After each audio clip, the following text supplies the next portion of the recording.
Hello and welcome to Marbella with him and her. He is PJ Lopez and she is Hannah Murray. We're on episode 15. 15 episodes. Can you believe it? Adam and Eve it. I wonder what you're going to say. Yeah, no, I was almost going to swear, but... oh, no, we mustn't do that. No, but we're not doing that. See, I'm confused about this whole swearing malarkey because we've labelled ourselves as a clean podcast. When we started... So we have a shower every time before we come in here. Yeah. Is that what it means? Well, no. When we set up the podcast, we had to say whether it was clean or... I can't remember what the other word was, like adult or... I can't remember what options. Yeah. I mean, we haven't been 100% clean. We've said the odd thing. Yeah. But I don't know if the podcast police would come after us if we started swearing. Not that we're big swearers. I lie. I do like a swear. Yeah. Yeah, okay. Let's keep it clean. Try and keep it clean, people, yes. When PJ swore the other week, I bleeped it out because I was embarrassed. I was scared. For f***'s sake. Stop it! Oh, sorry. I'm bleeping that out again as well. Let's start with a few articles from the Cirque in English this week. There was a piece about a new travel lodge opening at Malaga Airport, which we thought sounded exciting. Yes, well, they got a few around the country. They got them in Alicante, Barcelona and stuff. They took over a hotel chain in Spain and they started opening up travel lodges. I thought, great, because there isn't any hotel really that close to Malaga Airport. And sometimes if you've got a really early flight, it could be useful to stay at a hotel nearby.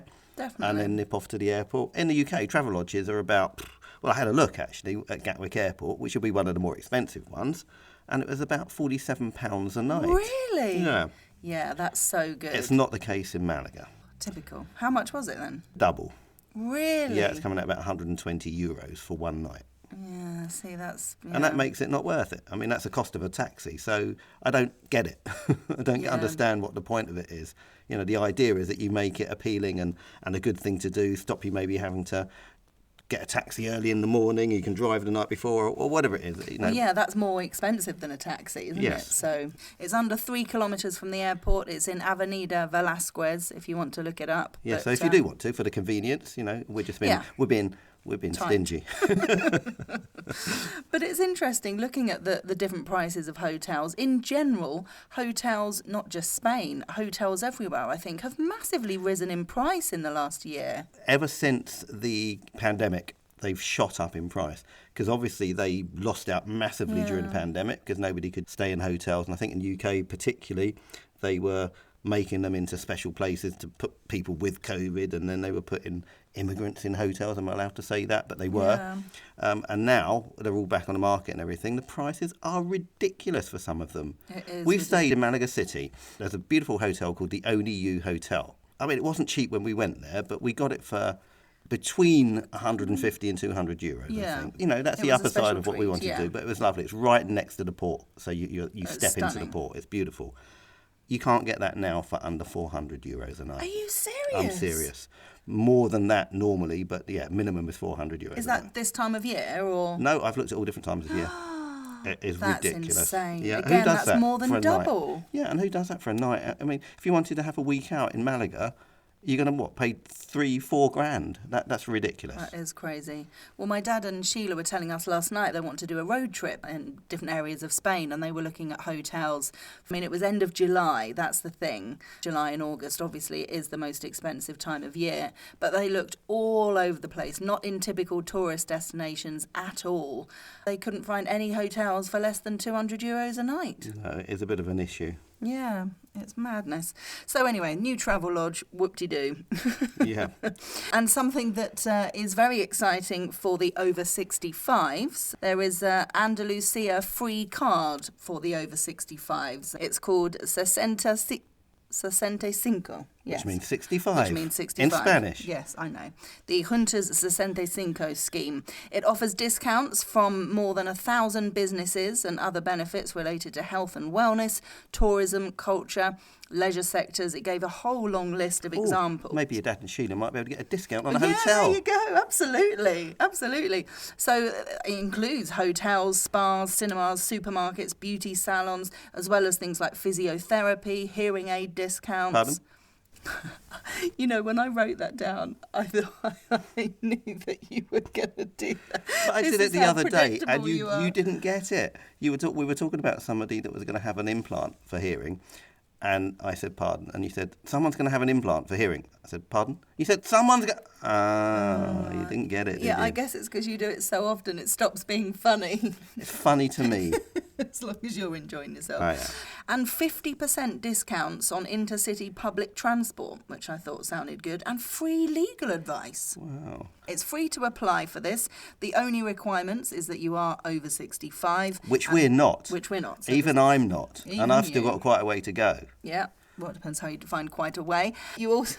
his face. I wish you could see his face.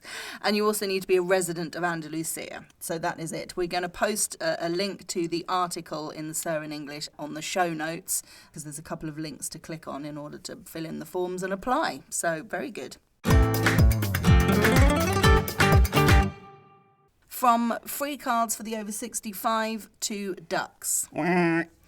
Is that the noise of a duck? It didn't come out. No, it I didn't. It stuck in my throat. Bizarre noise. It was meant to be wah, but That still doesn't sound like a duck. it sounds a bit goatish, Whack. doesn't it? Whack, whack. Isn't that more duck-like? Does a duck say whack? Quack. Quack, quack. That's the noise of a duck. If you wrote the noise of a duck, I don't it would recall be going quack, to a quack. park and hearing a duck go quack, quack, quack. No, but quack, quack, it's that. Quack, quack.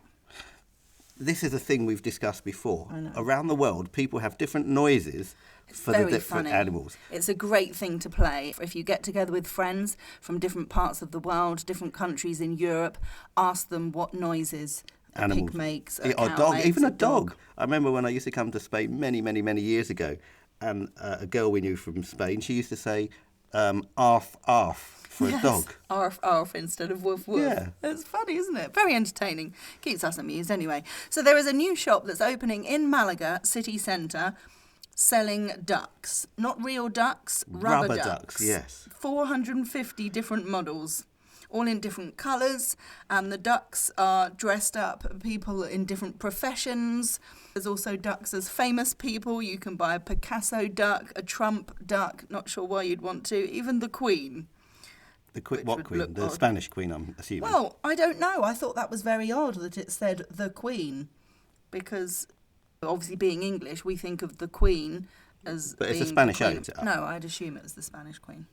Otherwise, it should say Queen Elizabeth II, because she's not the Queen anymore, because she's dead. Well observed. No, but it's true. You shouldn't call her the Queen anymore, because she isn't. Well, you still say King Henry VIII, don't you? What does he become if... Yeah, but King Henry VIII, you wouldn't say the King. The King is the current king. you'd say Queen That's Elizabeth what II. Exactly, Yes, that's what I mean. I'm with That's you what I mean. now. I'm with but when you. people still talk about the Queen, I'm confused, because I'm like, well, she's not the They Queen. might mean Camilla. They might mean Camilla. I very much doubt it, but you never know. But she's the Queen Consort, or is she the Queen? She was the Queen Consort, and it was supposed to be the Queen Consort, but then whoever decided, she's now the Queen, apparently. I Okay. don't know. Anyway, ducks. Ducks. It's run by two female entrepreneurs who had a market stall for quite a while selling these ducks, and it was going really well. Apparently there are similar shops that have had a huge amount of success in the likes of Venice, Amsterdam and Barcelona, so they decided to open their own shop. I didn't know ducks were so popular. Me neither. And looking at the photos, like I kind of don't get it. There's some really beautiful wooden ducks, and I thought they might be those, but no, they're all rubber ducks. But apparently there is a trend. It said in the article, the rubber duck trend dates back to 1992. Oh, that's years ago. I know. I mean, how can people remember that far back? When a I'm going to say like 1884, No, I know. that's 1992. It made me laugh when I read it. I was like, what? I don't know if you remember this, I certainly don't. When a cargo ship was shipwrecked on a route Yes. between Hong Kong... You do? Yes, loads of ducks floated off. Yes! 28,800 ducks. Yes, I do remember that.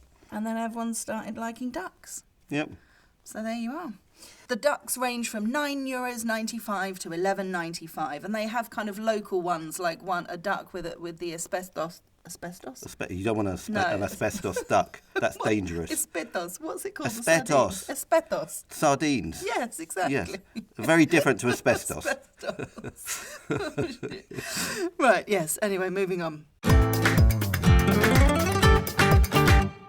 Lark in the Park. I feel like we've been talking about this for so long. Well, but we it have, was- because we've been practicing for so long. I know. It was last Sunday. Thank you to everyone who came and enjoyed it. It went really well, didn't it? Yes, it went off perfectly. The dress rehearsal didn't. But that's supposed to happen. That's like a superstition. It should be really bad, because on the day of the actual play, it should go perfectly, and it did. Yes, there were a few skits that they were the best we'd ever done on the day, so that's good. And we raised about €2,000 for Adana. Which is great because it's a worthy cause, and we should be making a bit more money for them, hopefully. Yeah, if you didn't make it to Lark in the Park, if you weren't able to attend, we're kind of doing it again, a slightly slimmed down version. It's also for Adana, which is great. In fact, it's being organised by Adana. It's a curry comedy night. It's €20 per person. It's happening on Wednesday, the 3rd of July. And it's a little bit further down the coast. It's in a place called Donna Julia, a golf club. Donna Julia Golf Club, which is just past Estepona. Should be fun. Curry and comedy. What could be better? We'll put the details for Sheldon. If you want to come, you need to book. And there's a phone number. You can send him a WhatsApp or send him an email. So the details will be in the show notes. We took a picnic, didn't we, to Lark in the Park? We did take a picnic, and one of the things we took, which we mentioned on the podcast last week, was some pork pies from Miranda's, and she's in Atalaya. I say Atalaya. No, Atalaya. I've always said Atalaya. Atalaya. I think you might be right with Atalaya, but I've always said Atalaya. Oh, I don't know. How weird.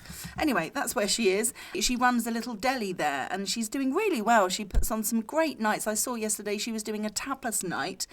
For €5, you get a glass of wine and a tapa, and then after that, for every tapa you want is €1.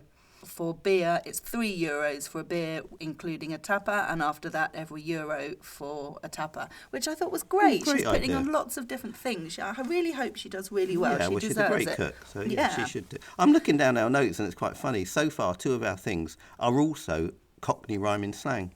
What's that? Rubber duck, which I won't tell you what that means. Yeah. And pork pies. Eyes. Yeah. Yeah, very good. Funny. So the reason why we wanted to mention pork pies again was because a few people who came to the picnic said, we missed not being able to have pork pies because you can't get them in Iceland anymore. And we don't mean the country, we mean the shop, because of Brexit. They've actually put a sticker on it in the UK which says not for resale in the EU, so they can't sell them anymore. So they've stopped doing them. So if you're a fan of pork pies, you can get some homemade ones from Miranda's. And they were gorgeous. They were really, really nice. I mean, obviously, they're going to be slightly more expensive than what you get in Iceland, but they're homemade and they're delicious. Well, you can't get them in Iceland, so they won't be more expensive. And while we're on the subject of cooking, I just wanted to big up my husband because you've made some amazing food this week. I've been inspired. Well, it's because of all these programmes we watch, although both dishes I made wasn't sort of inspired by any of them. But no, it's true. generally, but you've got your creative juices flowing. That's the word, yes. So one of the things you did, which I've never had before you, I think it's only the second or third time you've made it for me, but absolutely delicious. Something that if you said to me before we'd eaten it, I would have gone, what? That sounds odd. Lemon pasta. Yeah, it's very, very simple. It's just some lemon juice, some Parmesan cheese, and some pepper and some garlic, and you just cook that off so that it's not raw, because raw garlic isn't very good in food. It's quite strong. And you pour it into the pasta. And we had spaghetti, and it's that simple, basically. And it was delicious and refreshing. Yeah, really, really nice. It tastes really light automatically, even though there's cheese on it. That lemon. You've got to be careful not to put too much lemon because then it becomes overpowering. Yeah. You also put a bit of chilli in, so it had a bit of a kick to it. I'm putting chilli in pretty much everything at the moment. Yeah. But yes, that does. It did lift it a bit. It gave it a different sort of element, didn't it? Really nice. And you made a cool little video on your Marbella foodie Instagram of the coconut prawns that you made yesterday. Oh, yeah. So Marbella.foodies. No, the.marbella.foodie. Yeah. I don't know any of my Instagram You handles. really should. Yes, and I brought my phone in so I didn't forget, and I forgot to look. Anyway, coconut prawns. Oh, so we had these on our honeymoon when we went on a Caribbean cruise. Yeah. We stopped off at St Thomas, and we got as far as the first set of bars. And thought, should we go in here? So we did, and they had this thing called coconut prawns. And we give it a go. We thought, what's not to like? Yep. Coconut, yum. Prawns, yum. They were amazing. Yeah. So I've tried to replicate it ever since. And you have. You've done an amazing job. They were so good. And you made this lime mayonnaise, which was stunning. And that sounds a lot harder than it is. I got a bottle of Hellmann's and just put half a lime juice in it and mixed it together. And there you have tell everyone your lime secrets. mayo. It was gorgeous. So love that. We've actually been very spoilt this week. We've been out for dinner a few times, haven't we? Yes, more than we would normally. Yes, it just coincidence. It wasn't like, oh, should we go out for dinner tonight? It was all kind of planned and in the diary. And we went to try, we love trying new places, especially ones that are on our doorstep. Yes. And there's a restaurant that opened a few weeks ago now, an Argentinian in San Pedro called Taffy, which is where Dolce Gusto used to be. Yes, it used to be an Italian pizza place. Not just pizza, but it did Italian food. But I don't know why it didn't really work out for them. They were never that busy. No. But Taffy has opened up. We went there with some friends and it was an amazing night of food and Really? wine Yeah. and service.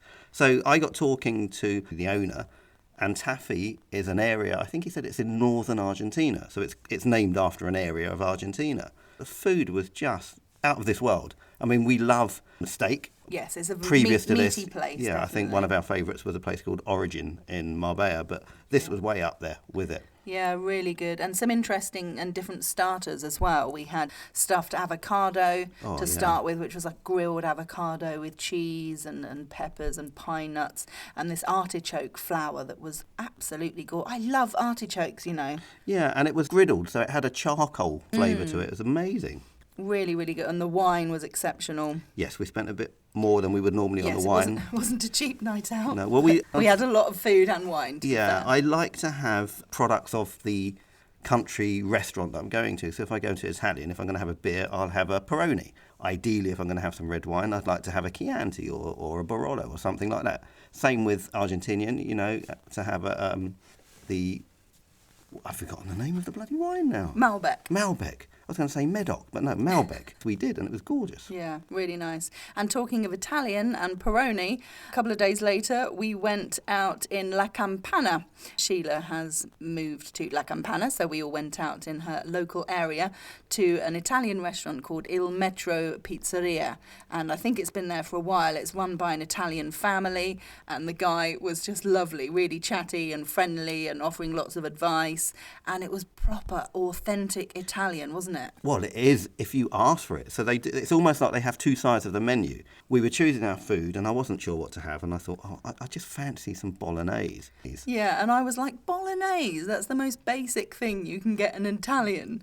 But he was listening at the time, and I started asking. I said, "Is your ragu? What's it like?" He said, He said, "Well, do you want the ragu that normally comes with it, which is just the bolognese sauce, or do you want my family recipe ragu, which includes different types of meat?" And it was a no-brainer, really, wasn't it? So and it came with like big lumps of meat. it was absolutely stunning. Was incredible. And I think Sheila told us before as well that when she has the arrabbiata, he says, "Do you want it like touristy or do you want it Italian style?" And she said, "Well, Italian, of course." And they use pepperoni cheese in it, they use chili in it. And proper Italian meat instead of Italian ham and everything. So yeah, it's good that they offer an authentic Italian version of their food. Yeah, so we loved it there. And then yesterday we ended up going for an Indian in Riviera del Sol because we were driving back from Malaga. We went to see Cirque du Soleil Alegria. Alegria. So we thought we'd stop for dinner on the way home. We were kind of keeping an eye out for an Indian restaurant. So we stopped at Riviera del Sol, a place called Korma, which was lovely. The guy was like taking the mickey straight away. We stood there and said, "Do you have a table for 4, please?" And he said, "For you, 4?" We were like, "Yeah." And then he looked at me and he looked at you and he said, "Does he have enough money?" I was like, "I think so." Got best clothes on as well. So yeah, he was brilliant. I love that. You know, it doesn't take much to have a bit of personality and a bit of fun with people. The food was great, but what made it stand out was this guy. Definitely. Loved it. And this was on the way back from Cirque du Soleil in Malaga. We went to see Alegria for the second time. Yes, I think it was the first Cirque du Soleil I ever went to. And I was a bit sceptical when you first said, "Should we go to Cirque du Soleil?" I'm like, "What, circus?" Yeah, I'm an adult. I haven't been to a circus in years. And Yeah. he said, no, it's not a circus. And I took some convincing. And you loved it. I'm addicted to it now. And it was Sheila's first time last night and she absolutely loved it. It's impossible to explain. Just go. I've never met anyone who hasn't really loved it and been blown away. You spend the whole evening going, "Oh, wow." Well, it's Just lots takes of your music, breath isn't away. there? There's always lots of music. Yeah, which is all live performers. Yeah, and there's a story generally, and the acrobatics and everything. Wow. The things that these people do with their bodies is insane. And The I think you skill. told me this, that a lot of them are ex-gymnasts. Yeah, a lot of them are professional gymnasts who have stopped, ended their career, but wanted to keep fit and still keep their skill levels up. So they joined the circus. So we've seen a few. So we've been to Malaga a few times, but we've been to Alicante, Seville, Murcia, Tarragona. Yeah. You've seen some in the UK as Royal well. Albert Hall, they always do them there. So yeah, I highly recommend it if you ever get the opportunity to see it. But you need to book quickly because they sell out. There wasn't a spare seat. No, it's packed. Literally sell out. And it's worth paying a little bit extra for a decent seat as well, because if you get stuck behind a pillar, it's not fun. So it's again, it's not cheap, but totally worth it. Yeah. We just want to thank you for your feedback. It's always lovely getting feedback from you. I had a message from a friend I haven't spoken to in a while. I just got a message that said, I can stop eating mini eggs and don't use pegs to seal my food. And I read it and I thought, has she sent that to the wrong person? What is she on about? And I read it again and I thought, can stop eating mini eggs. Hold on a sec. We talked about that on the podcast, and I think that was our first podcast. Yeah. So she's obviously just started listening. So that was really nice. So there you go. It is possible to stop eating mini eggs, and there are people out there who don't use pegs to seal their food. So thank you, Hazel. And also, when I was at choir this week, the Del Sol Singers, there was a lady who turned up to try it because she, or maybe her neighbour, I think, had heard us talking about it on the podcast. So that was really great. So, yeah, it's lovely if you're listening to what we're saying and using some of our recommendations. I think some people have also actually tried some of the things that we've mentioned as well. When it comes to restaurants, they've wanted to know details and things. So definitely. It goes to show that if we come and visit your establishment, you might get more business out of it. You never know. Stranger things have happened. So if you're interested in singing, the Del Sol Singers get together at Atalaya Golf and Country Club every Tuesday evenings, or at the Victoria and Albert pub every Wednesday mornings. And we have a date for our summer concert as well coming up, the 20th of July, I think it's going to be. So that's really exciting. So that's it from us. We better say goodbye. Please do get in touch with us. If you have the opportunity to give us a 5-star review, that would be lovely. Or say a few words saying how much you're enjoying the podcast. We really appreciate that. And you can get in touch with us personally. I'm on Instagram at Radio Hannah. And I'm on Instagram at PJLopez1 Marbella. Well done. You got it right. That's because you're reading it off your phone. I'm reading it off my phone. That's it then. It's bye-bye from me. And it's it's goodbye from him. And it's Is that goodbye right? from... Well, I don't know now. You've I've confused me. forgotten what Oh, it's goodbye. We'll see you next week. Bye.